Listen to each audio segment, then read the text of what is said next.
guys, welcome back. It's Jen with Happy Humble Home, and everything around us is screaming back to school. So that's what this video is going to be related to. It's going to be related to the third grade updated third grade curriculum video.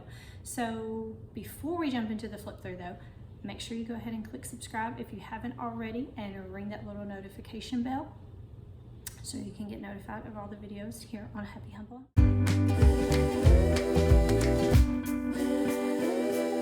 Alright guys, so I said this was going to be an updated version, meaning that some of the third grade curriculum from my last third grade curriculum video I have already done a flip through for on this channel, and we've kept it. So if you have anything, I'm going to leave it more in the comment section and in the chapters below. I'm going to discuss more. I'll let you know what we're doing for third grade, but I may not necessarily do a flip through on it. Again, I will leave the link either in the comment section, in cards, playlist at the end of the video, all those things, so that way you can actually see a flip through of the ones I'm not going to physically flip through on this channel today, on this video. If that makes any sense to you. It makes sense in my head, and we'll work it out. It'll be okay. All right, let's jump into the flip through for third grade. All right guys, so the very first thing we always start off our morning with is our Bible. Now, I have used like an actual like easy peasy Bible, just for kind of like a Bible plan to follow. But more recently, we've just been going where the boys they'll take turns choosing a book of the Bible, and then we'll read a chapter or two until we finish that book, basically, every day. And then we'll also for sure do something else with, other than just Bible reading and prayer. We'll do like either the memory verses, which these little popsicle sticks work really well, because as we add on to memory verse, we try to add a new one each week. So you can tell we've got like a nice little stack here going, and we will keep these going into this year, into this school year, even though we worked on these last year. And these are also ones that I have tried to remember, you know, just throughout the summer that we've remembered, and just trying to hide God's word in our heart more through these memory verses.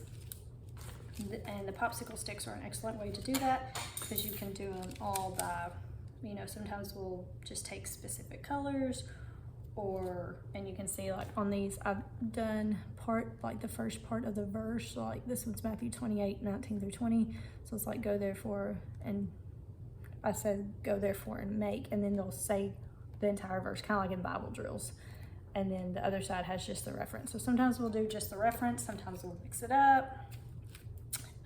One thing that we are going to try to incorporate more is through an app called we do use the Bible app sometimes if we're reading sections of, more specifically, the Old Testament or the genealogies, where there's a lot of complicated names in there.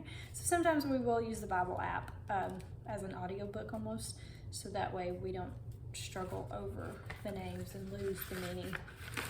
And get kind of frustrated when they don't know how to pronounce all the names in the Bible. So we will use the Bible app for that. But the app that I was talking about for the verses was an app called Verse Locker. You can plug in any specific memory verses that you're working on, or ones you have in the past. And then it also, I think, will give you either weekly or daily suggestions for a good memory verse. You can do like a fill in the blank verse activities, I think some unscramble activities, different activities like that that help you truly try to memorize, because everybody's has different memorization tactics that will help them. So we're going to be incorporating that this year as well. So didn't really need a flip through on that because it's the Bible. So that is our Bible aspect that we always start with. All right, now we'll get to the actual, now we'll go ahead and get on with the other subjects. All right guys, so let's start the flip through section with what we have already done on this channel. So I'm going to continue to use 180 days of social studies for third grade. I'm going to pair that along with the Rush Revere and the questions that come with it, the study guide rather, I should say. More of a flip through with that already on my other third grade video.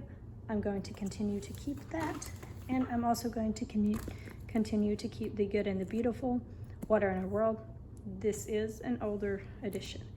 they have changed the way that they do their science units. They now have like elementary age workbooks to go with it, or like upper elementary, junior high age workbooks, so depending on what you need there. But this is what I already have, and you've seen in other books the way I already have this all set up.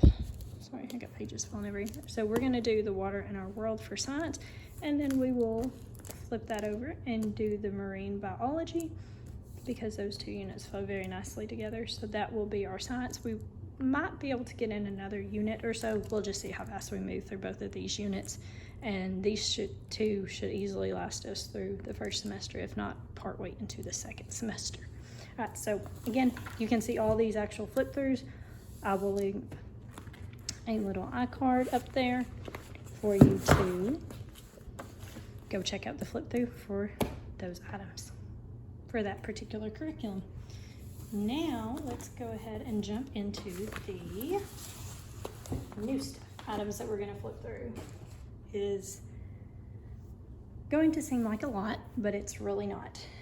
So this is going to be more of our language arts and grammar and writing all rolled into one. This particular book is Spelling by Sound and Structure. It's from Rod and Staff Publishers Incorporated. This is the teacher's manual. I actually do not have the student manual, and the reason for that is, the main reason for that is I found this at McKay's used bookstore, and the main reason I grabbed it was because I wanted to incorporate more of vocabulary words as well as spelling words.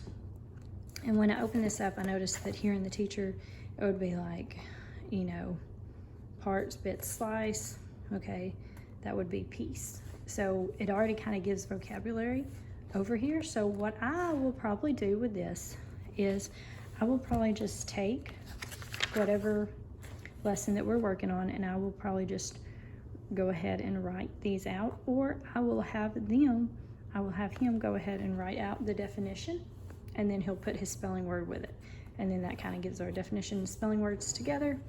That's my plan for this, since I don't have the textbook. But I actually already have enough of the textbook here that if we have trouble seeing like we're not understanding the spelling rules or whatever, we can also use that as well. But my main purpose for this is the vocabulary that's in it, as well as the spelling list. This is also just another little book that I found that's building on spelling skills. So this one actually is a workbook, but again, whether or not I'll use it like that, or I may just pull from the list and kind of help give more spelling rules with it, is kind of my main plan with spelling instead of, so that is, I guess you would consider my spelling curriculum, is that. So very simple and very much a kind of piece it together and use both avenue. Now for our language arts, I have a lot of these little books right here that you can see. They are grades 1 through 3. We have started using some of them, but not all the way through. As you can tell, there's still a lot. So my plan is for like Monday, we'll do spelling on Monday. Then Tuesday would be how to capitalize. It works on our capitalization rules and stuff. And then Tuesday, we'll move on to like doing some punctuation. And these are very quick, very basic. Some of the pages I'll end up skipping, some of them I will not. It just kind of depends on how repetitive it is or how much we're struggling with that. Wednesday, we'll probably move on to how to write a sentence. Again, it just helps reinforce basic grammar rules that we need punctuation and capitalization for. And they're thin books, so they'll go, I think, pretty quick. And then also just our basic parts of speech. So I feel like these are all really good small books to just kind of build the grammar and the spelling like what I want. Like I said, you can see where he's done some of that. But very basic. They do have the answers. All of these have the answer key in the back. And these are by teacher created materials. And I honestly found these in a box of curriculum that a lady had given me, and I thought these could be useful. I mean, I think I've had these since my son was like in kindergarten or before we even started my youngest in school necessarily.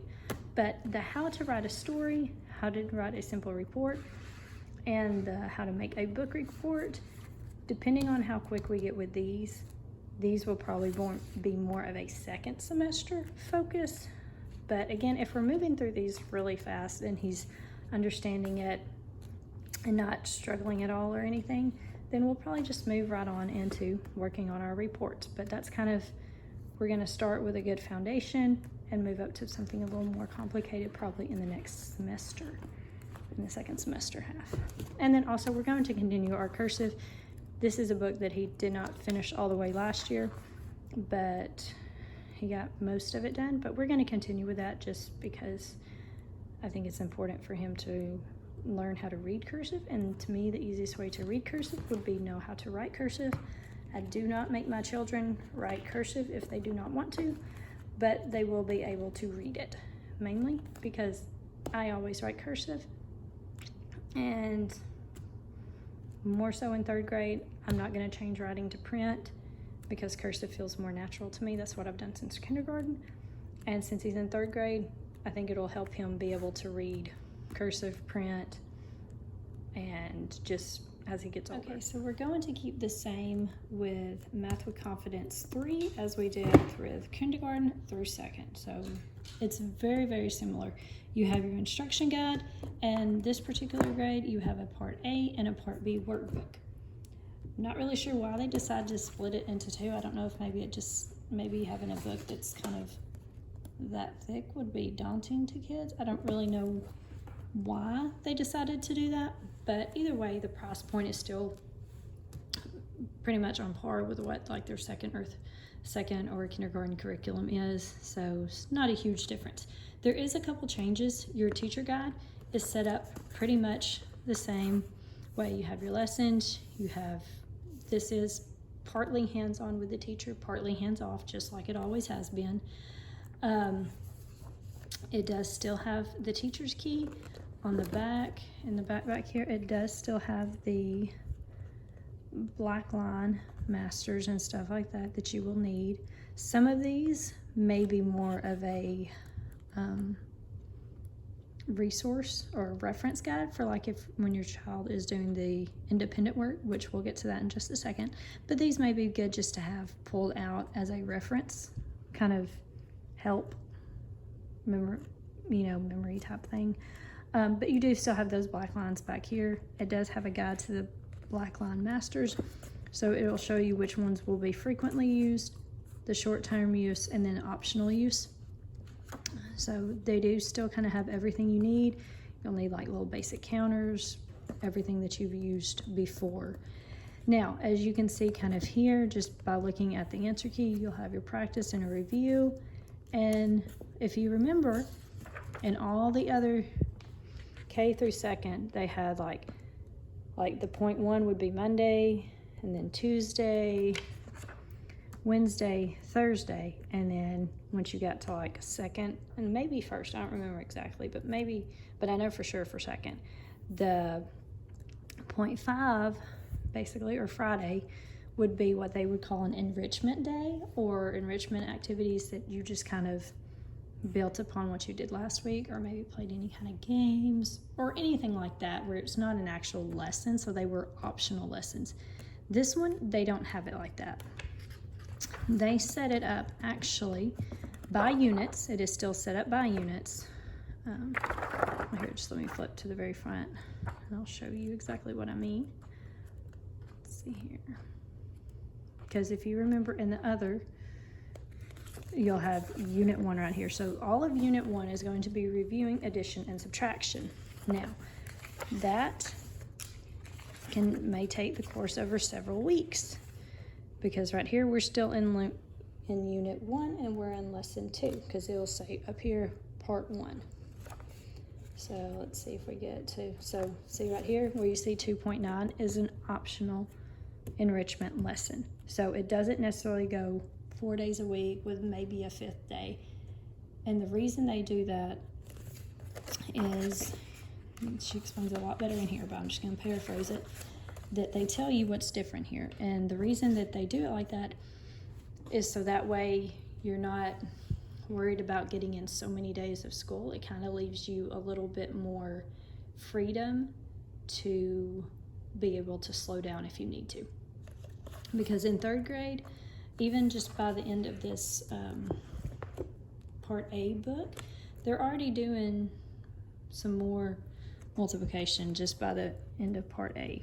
So, you know, it may be a concept kind of as you get further in math that it may be easier to slow down if you need to.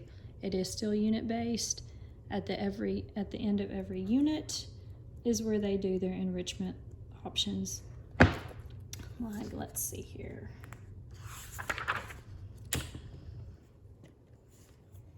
So you can see here, this would be considered the end of a unit because it is 5.9. So as we've seen in that other, the 0.9 was your lessons activities, which was an enrichment option.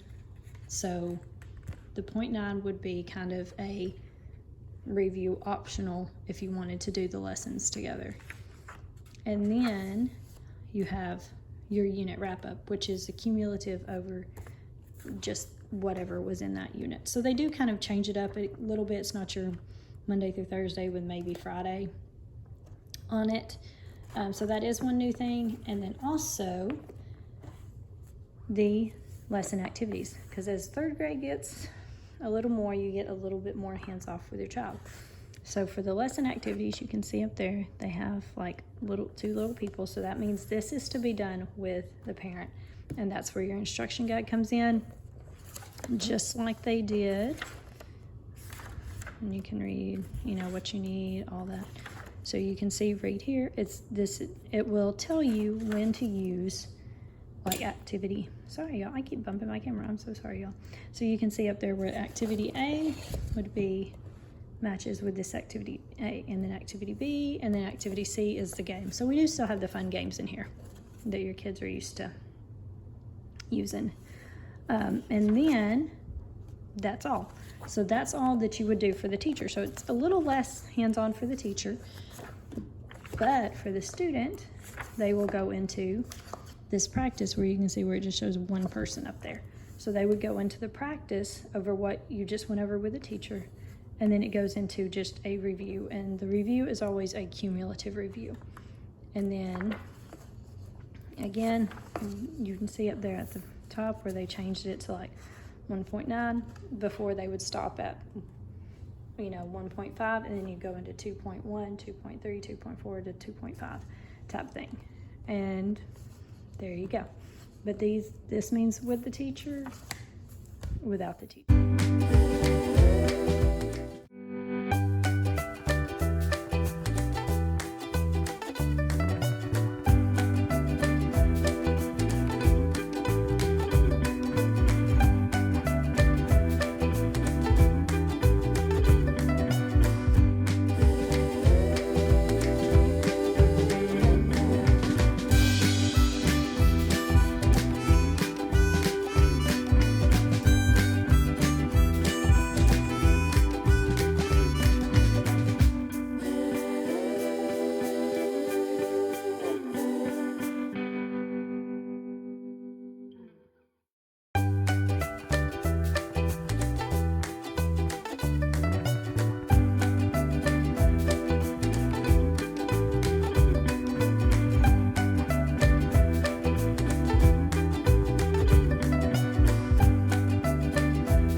very straightforward.